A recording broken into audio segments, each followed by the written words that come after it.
Welcome.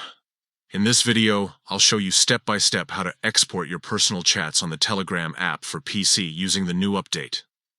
If you've been wanting to back up your conversations, or simply keep a copy of them outside the app, this method makes the process quick and straightforward. First, open the Telegram application on your computer. Once the main window is open, look toward the top left corner of the screen. You'll notice 3 horizontal lines, also known as the menu icon. Click on it to open the main menu. Next, from the menu that appears, select Settings. Inside the Settings page, scroll down and choose Advanced. This section contains more technical options that let you manage Telegram in detail.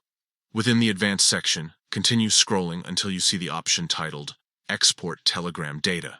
This is where you can choose exactly what type of information you want to back up. Click on it, and you'll be taken to a new screen with several checkboxes. Since we only want to export personal chats, make sure to select only the option labeled Personal Chats.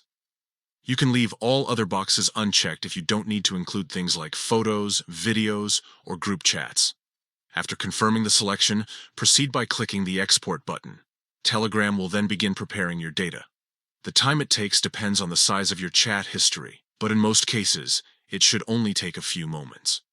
Once the export process has been completed, you'll see a button that says Show My Data. Click it, and you'll gain access to the exported files directly on your computer. That's it. Your personal Telegram chats are now backed up safely and can be accessed anytime outside of the app. This update makes it much easier to manage conversations and gives you greater control over your chat history. If this guide helped you, make sure to apply these steps whenever you want to secure your conversations. It's a simple yet effective way to have peace of mind, knowing your personal chats are saved beyond the app itself.